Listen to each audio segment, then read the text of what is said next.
14 years old and a bit of a dunce, one of his ex-wives would later claim, interested only in cricket, Imran Khan confronted his first spiritual experience.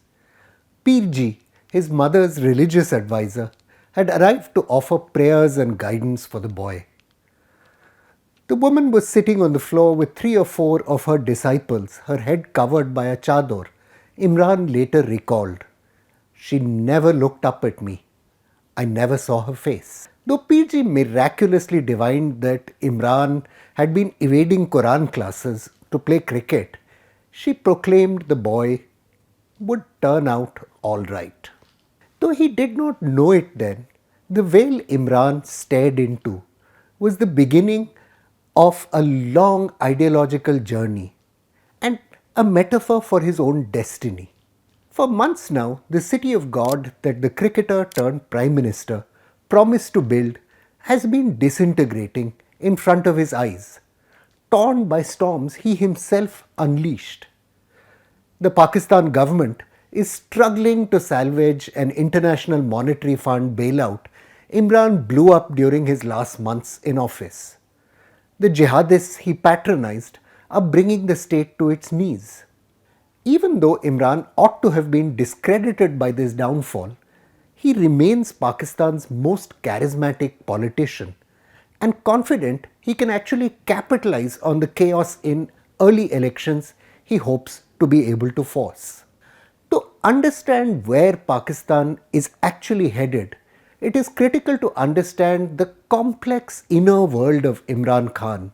The misogyny and jihadism he exhibited in a sharp interview with journalist Isaac Chotiner last week speaks for the religious anxieties and sexual neuroses of a whole generation of young men. The world offers them nothing but hardship. Imran Khan, though, is living proof that paradise is possible. England, where Imran went to finish his high school education, proved culturally traumatic. I found it almost impossible to make friends with the British, he recalled. The English culture we knew through our English schoolmasters, books, stories, and anecdotes of my parents' generation had disappeared under a blitz of sex, drugs, and rock and roll, he wrote in his 2011 memoir, Pakistan, A Personal History. Even though Imran admitted he was not particularly observant, he claims to have clung to my Muslim identity. The struggle not to be seduced by the counterculture was constant. Together with the eminent businessman Vikram Mehta, Imran would visit to-be Prime Minister Benazir Bhutto's lodgings in Lady Margaret Hall in Oxford every Sunday, when she would have an open house serving cheese and snacks all afternoon.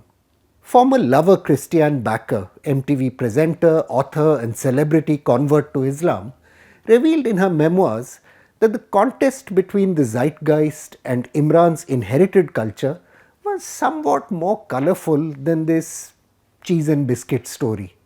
I turned up at his flat in a buttercup yellow Azadine Alaya mini dress and a light summer coat, Backer recalled. Looking dashing in his pale blue shirt and navy suit trousers, Imran complimented me, but then to my astonishment asked me if I could keep my coat on throughout the evening. In Pakistani culture, women don't show skin, Imran explained. They dress modestly, and so do the men. When at home, a wife could wear revealing clothes and red lipstick, Imran said, but when going out, she should look conservative and demure. This strange cultural admixture, one eye trained at home, the other at the West, did not stop Imran, according to Backer, from proposing that they live together. 50 years or so after his meeting with Pirji, Imran would eventually marry a woman strikingly similar to his mother's chador-clad spiritual guide. The 1974-born mother of five and owner of meat-eating gins Bushra Maneka, known among her circle of followers as Pinky Pirni. Following his divorce from British television presenter Reham Khan and devastated by electoral defeat, Imran began visiting the spiritualist at her home in southern Punjab. The path to power, she told him, was blocked by black magic. The solution found for the curse, according to Imran's friend On Chaudhry, was to get married to one of Bushra's daughters. Imran declined, citing their age difference, at which point Bushra offered herself as a bride. Imran promptly agreed. He married Bushra once and then married her again because the first wedding apparently violated Islamic mandates on the length of separation needed after Bushra's divorce. Freudian undertones run through the story. To his mother, he gives credit for a complete sense of security. Her total belief in me gave me self-esteem. But there are no similar words for any of the other women in his life.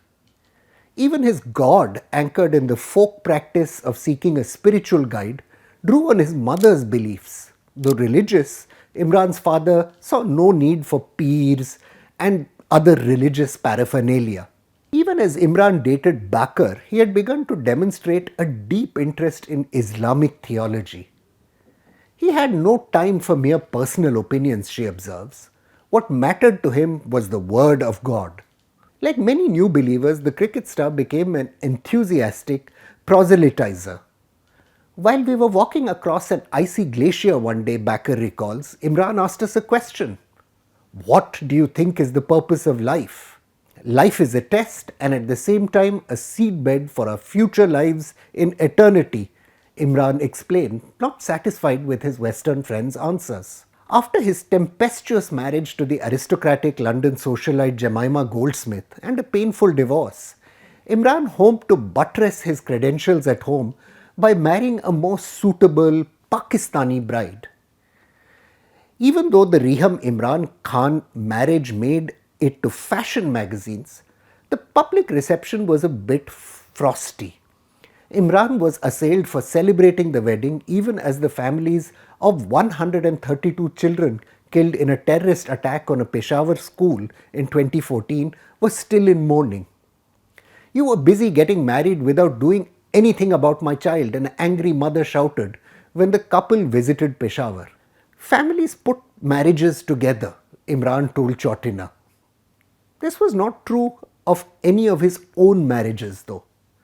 The relationship between Jemima and Imran's older sisters, according to the account of ex-wife Riham Khan, was fraught.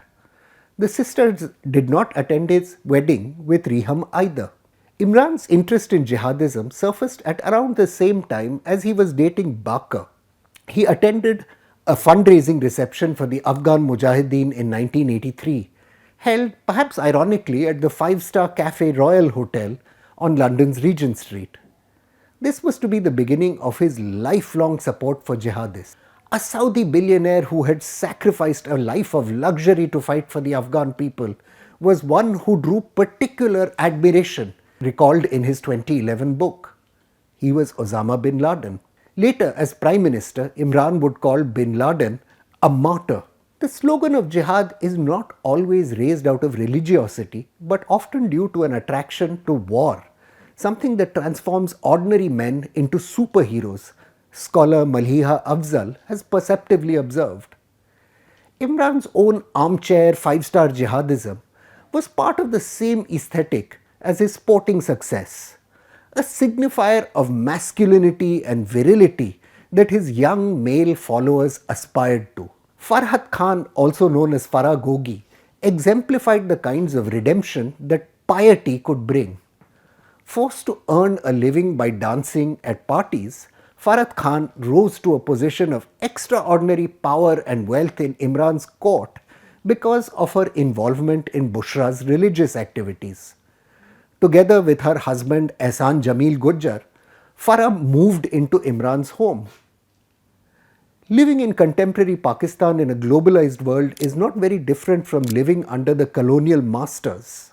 Islamism, some scholars suggest, has positioned itself to address the crisis of identity faced by an economically prospectless youth cohort, to which opportunity is closed by class.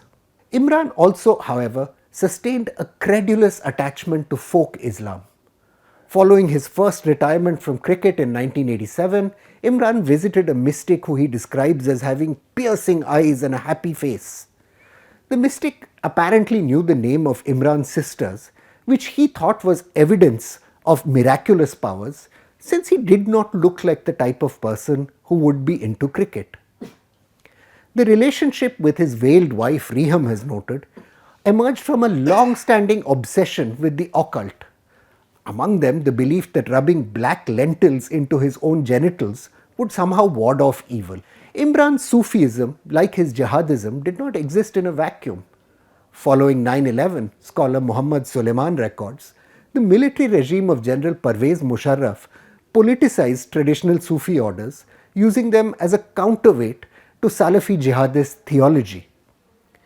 Those Sufi orders like the Dawat-e-Islami held pretty toxic views on the rights of women, and just as willing to kill in the name of God as their rivals, they were seen as loyal partners of the state. Imran's own rise to power was facilitated by the Canadian pop Islamist Muhammad Tahirul Qadri. This was part of the long instrumentalization of Islam by Pakistan's rulers, from Prime Minister Zulfikar Ali Bhutto to General Muhammad Ziaul Haq. For his young supporters, the losers in Pakistan's inequitable transition to modernity, Imran promises to rebuild a lost, idealized and fictionalized society of Medina, scholars Kenneth Shakil and Ihsan Yilmaz write. This version of the Prophet Muhammad's proto-state is meant to ensure its citizens all have homes, great healthcare and good jobs, and a masculinity which ensures the subordination and availability of women. The pleasures of the flesh and the pleasures of piety. Imran Khan has shown a generation it's possible to have it all. I'm Praveen Swami and I'm National Security Editor of ThePrint. Thank you for watching this week's Security Code.